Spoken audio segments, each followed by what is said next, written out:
Menurut Oprah Winfrey, syukurilah apa yang engkau miliki, engkau akhirnya akan memiliki lebih banyak.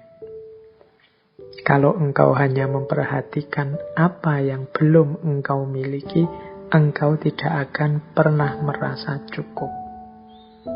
Nah, kalau ini kembali pada prinsip 6 langkah Law of Attraction tadi ya. Di antara langkahnya adalah mensyukuri apa yang sekarang kita miliki. Begitu kita bersyukur, berarti kita siap untuk ditambah. Engkau akhirnya akan memiliki lebih banyak.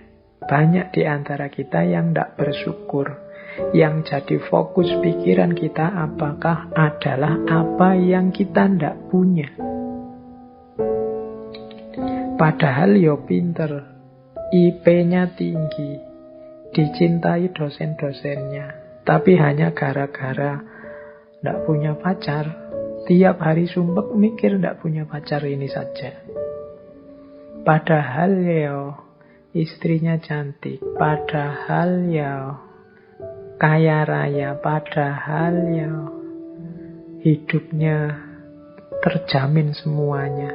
Tapi hanya gara-gara ndak punya anak misalnya, tiap hari mikir satu ini saja, akhirnya lupa bersyukur. Seolah-olah hidupnya punya kekurangan yang besar sekali. Nah ini kita tidak akan bahagia kalau hanya memperhatikan apa yang belum kita miliki. Kita harus lebih banyak fokus mensyukuri apa yang sudah kita miliki. Bukan disibukkan hanya oleh apa yang kita belum punya. Biasanya kita itu lebih sibuk dengan apa yang kita tidak punya daripada mensyukuri apa yang kita sudah punya. Maka Law of Attraction mengajari kita ya basisnya adalah bersyukur. Baik, kita lanjutkan. Saya bawa juga quotes dari Helen Keller. Ini mirip dengan Oprah Winfrey tadi. Kalau Keller ini penulis aktivis Amerika. Salah satu pintu kebahagiaan tertutup, maka pintu yang lain terbuka. Namun seringkali kita terlalu lama memperhatikan pintu yang tertutup sehingga tidak melihat pintu lain yang terbuka. Kita ini cenderung melihat kesulitan saja. Kita ini cenderung melihat kesusahan saja. Dari 90% anugerahnya Allah, kita lebih fokus pada 10% kehidupan kesulitan kita. Sehingga ya tadi, kita lupa bersyukur. Bahkan kalau katanya Helen Keller ini, kita lupa ada pintu kebahagiaan lain yang terbuka. Kita cueki. Kita disuruh untuk banyak di dalam rumah karena pandemi ini. Itu kita galau tiap hari mikir bagaimana kalau saya tidak keluar-keluar rumah padahal kebutuhan di luar rumah banyak. Kita lupa ada pintu lain yang terbuka bahwa alhamdulillah banyak di rumah, banyak kesempatan untuk meningkatkan potensi diri, banyak kesempatan untuk merenung, untuk muhasabah. Nah, itu contohnya.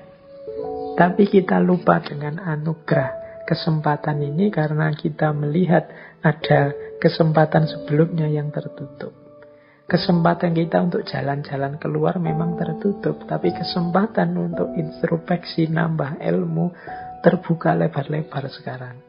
Cuma kita hanya fokus galau sedih, merenungi kesempatan jalan-jalan yang tertutup ini, sehingga ketika pintu lain untuk belajar, untuk muhasabah, untuk meningkatkan kualitas diri yang terbuka ini tidak kita manfaatkan. Akhirnya pandemi berakhir, terus kita toleh-toleh. Tidak ada hasilnya apa-apa. Aku di rumah berbulan-bulan, hampir 1 tahun ini. Itu karena kita fokus pada kesulitan, lupa pada keberlimpahan hidup, lupa pada pintu-pintu lain yang terbuka. Biasanya aku sibuk bekerja, waktu untuk keluarga sedikit.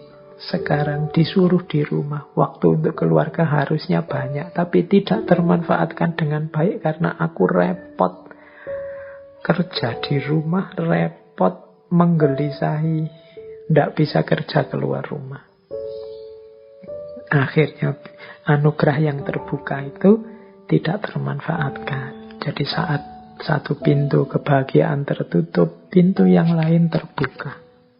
Namun seringkali kita terlalu lama memperhatikan pintu yang tertutup sehingga kita tidak melihat pintu lain yang terbuka.